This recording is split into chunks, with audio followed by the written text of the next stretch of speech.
다 함께 사도신경으로 신앙 고백하심으로 화요일 새벽을 하나님께 올려드리겠습니다.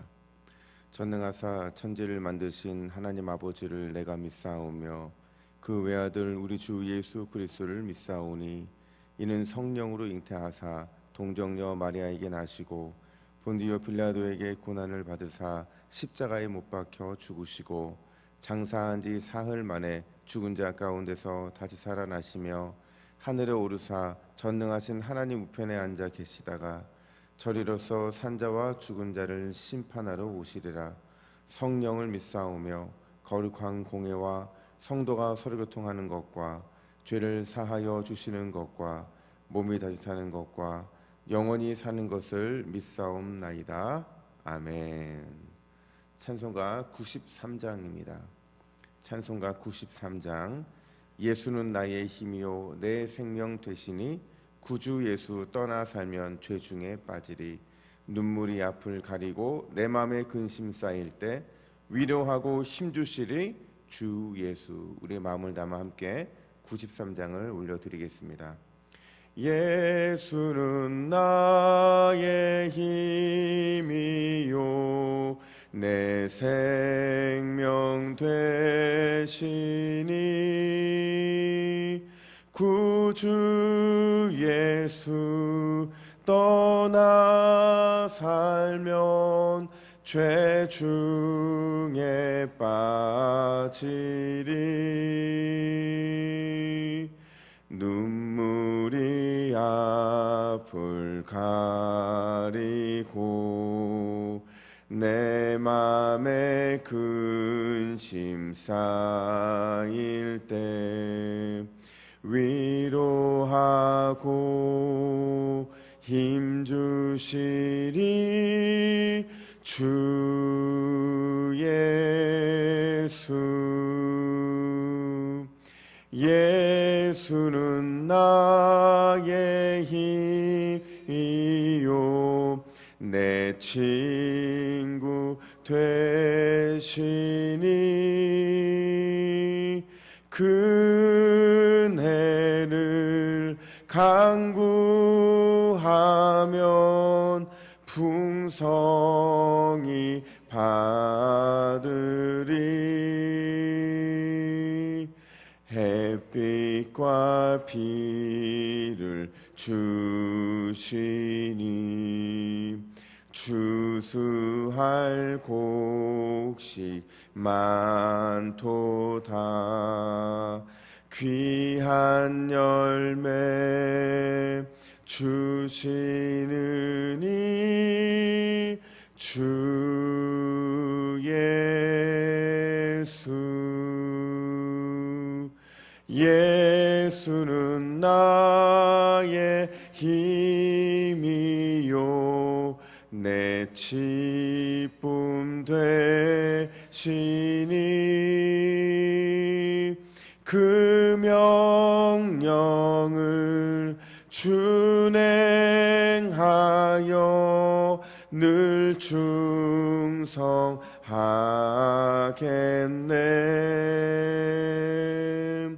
주야로 보호하시며 바른 길 가게 하시니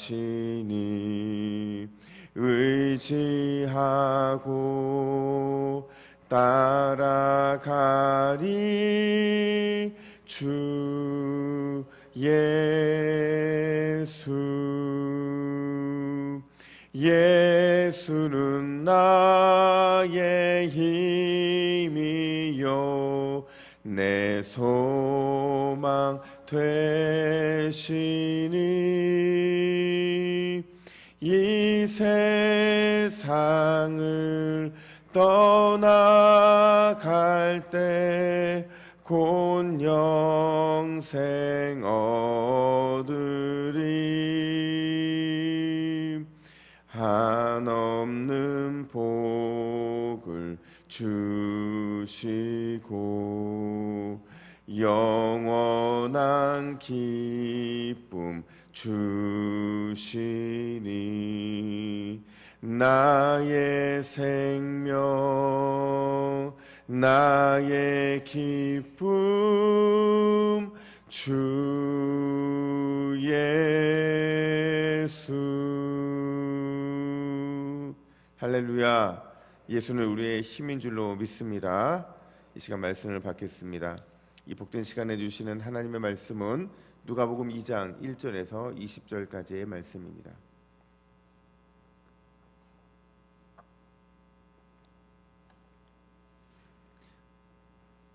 신약성경 89면에 있는 누가복음 2장 1절부터 20절까지의 말씀, 왕으로 오신 예수님이라는 제목으로 오늘 말씀을 받습니다. 우리 한 절씩 교독하겠습니다. 그때의 가이사 아우구스도가 영을 내려 천하로 다 호적하라 하였으니 이 호적은 구레누가 수레아 총독이 되었을 때에 처음 한 것이라. 모든 사람이 호적하러 각각 고향으로 돌아가매 요셉도 다윗의 집 족속이므로 갈릴리가 나사렛 동네에서 유대를 향하여 베들레헴이라 하는 동네로, 다윗의 동네로 그 약혼한 마리아와 함께 호적하러 올라가니 마리아가 이미 잉태하였더라. 거기 있을 그때에 해산할 날이 차서 첫 아들을 낳아 강보에 싸서 구유에 누였으니 이는 여관에 있을 곳이 없음이러라. 그 지역의 목자들이 밤에 밖에서 자기 양떼를 지키더니 주의 사자가 곁에 서고 주의 영광이 그들을 두루 비추매 크게 무서워하는지라. 천사가 이르되 두려워하지 말라. 보라, 내가 온 백성에게 미칠 큰 기쁨의 소식을 너희에게 전하노라. 오늘 다윗의 동네에 너희를 위하여 구주가 나셨으니 곧 그리스도 주시니라. 너희가 가서 강보에 쌓여 구유에 누워 있는 아기를 보리니 이것이 너희에게 표적이니라 하더니 호련히 수많은 천군이 그 천사들과 함께 하나님을 찬송하여 이르되 지극히 높은 곳에서는 하나님께 영광이요 땅에서는 하나님이 기뻐하신 사람들 중에 평화로다 하니라. 천사들이 떠나 하늘로 올라가니 목자가 서로 말하되 이제 베들레헴으로 가서 주께서 우리에게 알리신 바 이 이루어진 일을 보자 하고 빨리 가서 마리아와 요셉과 구유에 누인 아기를 찾아서 보고 천사가 자기들에게 이 아이에 대하여 말한 것을 전하니 듣는 자가 다 목자들이 그들에게 말한 것들을 놀랍게 여기되 마리아는 이 모든 말을 마음에 새겨 생각하니라. 목자들은 자기들에게 이르던 바와 같이 듣고 본 그 모든 것으로 인하여 하나님께 영광을 돌리고 찬송하며 돌아가니라. 아멘. 언어학적인 면에 있어서 인간의 뇌에 가장 좋은 알파 파장을 주는 두 단어가 있다고 합니다. 그 두 단어는 뭐냐면 여호와라는 단어이고 또 하나는 할렐루야라는 단어라는 거예요. 이 두 단어는 사실 시편에 굉장히 많이 나오는 단어이거든요. 하나로 묶으면 여호와를 찬양하라라는 것입니다. 근데 왜 이 두 단어가 뇌에 좋은 파장을 주느냐 하면요, 이 단어가 모두 다 마음을 밝게 만들어주는 단어입니다. 그러니까 소리를 낼 때도 마음이 밝아지고 또 그 소리를 들을 때도 마음에 알 수 없는 이런 후련함, 우리 신앙적인 용어로 표현하면 평화가 생기기 때문에 그렇다는 거예요. 자, 이 말을 좀 듣고서 한번 생각해 봤어요. 우리 인생에서 여호와라는 단어와 할렐루야라는 단어를 많이 사용하는 사람들 중에서 부정적인 사람이 있었나? 우울증에 걸리는 사람이 있었을까? 또 소망을 잃어버린 채 살아가는 사람들이 있었을까? 하는 질문이 생기는 거예요. 여러분 어떻습니까? 여호와와 할렐루야를 자주 말하고 고백하는 사람들 중에서 마음의 병이 심하거나 또 삶이 그렇게 어둡고 우울한 사람이 쉽게 많이 있던가요? 제 생각은 별로 없었던 것 같아요. 바꿔 말하면 우리의 삶에서 여호와 할렐루야가 빠진 채로 살아가는 인생은 어쩌면 우울한 인생일 수 있고 어쩌면 소망 없이, 소망의 빛 없이 살아가는 그런 인생일 수 있다라는 겁니다. 바로 그 관점으로 오늘 14절 말씀을 보면 14절이 이렇게 말하고 있습니다. 지극히 높은 곳에서는 하나님께 영광이요 땅에서는 하나님이 기뻐하신 사람들 중에 평화로다 하니라. 아멘. 그러니까 천사들이 들판에 있는 목자들에게 이 기쁨의 소식, 복음을 전하고 있는데 여기에 제가 서두에 말씀드린 이 두 가지가 다 있어요. 그러니까 14절 이 본문은 찬양이거든요. 그러니까 할렐루야예요, 할렐루야. 그리고 여기에 보면 하나님께 영광이요 땅에서는 하나님이 기뻐하는 사람 중에 평안하다. 여호와 하나님의 편이 두 번이나 등장을 하잖아요. 그러니까 여러분, 천사들이 전해주는 이 메시지 자체가 또 그 찬양 자체에 기쁨과 소망이 있다라고 말을 할 수 있는 겁니다. 오늘 제가 여러분과 말씀 나누고 싶은 것은 천사들이 예수님의 오심이 왜 찬양할 만한 기쁨 일이고 또 왜 모든 사람에게 평화를 주는 기쁨의 소식이라고 말하고 있는 것일까? 바꿔 말하면 예수님이 이 땅에 오신 이유가 진짜 무엇인가 하는 것을 함께 나눠보고 싶습니다. 첫 번째로 예수님의 오심은 왕으로서의 오심이라는 사실을 우리는 반드시 기억을 해야 돼요. 오늘 본문을 보면 여러분 눈치채셨는지는 모르겠지만 딱 두 부분으로 나눠져 있습니다. 1절부터 6절까지는 세상 나라의 왕이었던 가이사 아우구스도에게 초점 맞춰져 있고 7절부터 20절은 하나님 나라의 영원한 왕이신 예수 그리스도에게 그 초점이 맞춰져 있다는 거예요. 왜 이 두 사람을 예수님의 탄생과 함께 비교하고 있는 것일까 생각해 보면 당연히 누가 진짜 왕인가를 드러내 주기를 원하기 때문이라는 거예요. 그 의도를 가지고 오늘 두 개를 비교해 주고 있는데 여러분 생각해 보십시오.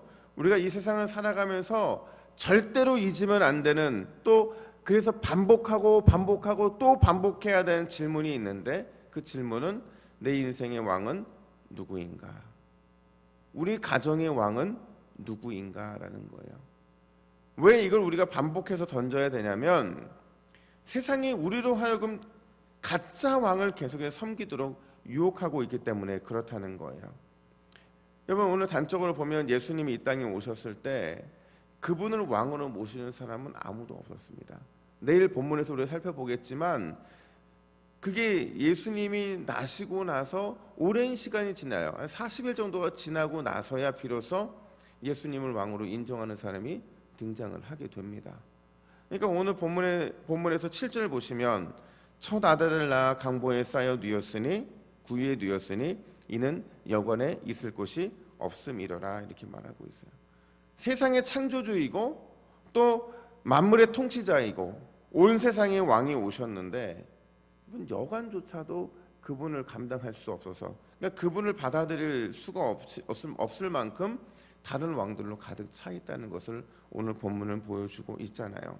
세상의 왕인 만몬 또 세상의 왕인 쾌락 세상의 왕인 권력 등이 예수님을 진정한 왕으로 인정하지 못하게 만들었기 때문에 그렇다는 거예요. 제가 한번 여러분께 여쭤볼게요. 여러분 백신이 개발되면 코로나가 종식될까요? 아니요. 오늘 제가 뉴스를 보니까 이스라엘은 전 국민의 50%가 백신을 맞았는데도 매일 1000명씩 나온대요. 이 말은 무슨 얘기냐면 우리는 뭔가 이것만 되면 다 될 줄 알고 거기에 우리의 목숨을 거는 경향이 있다는 거죠. 근데 이게 돌이켜보면 우리 인생의 진짜 왕이 누구인지를 주님께서 우리에게 끊임없이 묻고 계신 거예요. 너희의 왕이 내가 맞느냐라고 여러 가지 질병을 통해서도 여러 가지 상황들을 통해서 우리에게 말씀하고 계신데 우리만 깨닫지 못하는 거예요. 이것만 개발되면 이것만 확보하면 우리는 다 될 수 있는 것처럼 착하게 빠져 산다는 것이죠. 우리는 여전히 자문해 봐야 되는 게 나의 왕은 누구인가? 우리 가정의 왕은 누구인가? 가이사 아구스도인가? 아니면 예수님인가?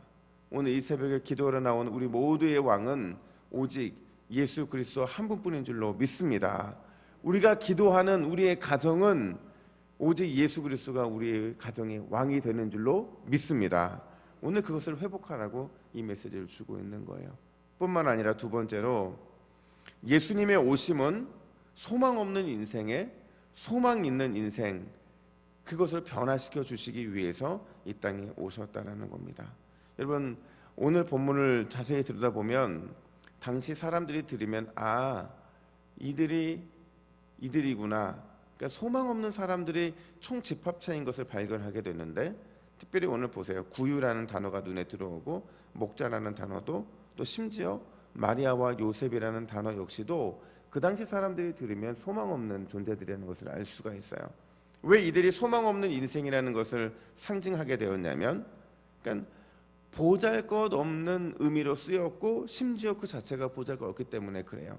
구유 보세요 여러분. 구유 구유라는 것은 그냥 말 먹이통이잖아요. 근데 거기에 아기 예수가 뉘었다라는 것은 어떻게 보면 그분이 가장 낮고 천한 곳에 오셨다라는 의미도 되지만, 반대로 말하면 그 구유 자체는 아주 초라하고 보잘것없는 것을 의미하잖아요. 그 쓰임새도 오늘 잘못됐죠.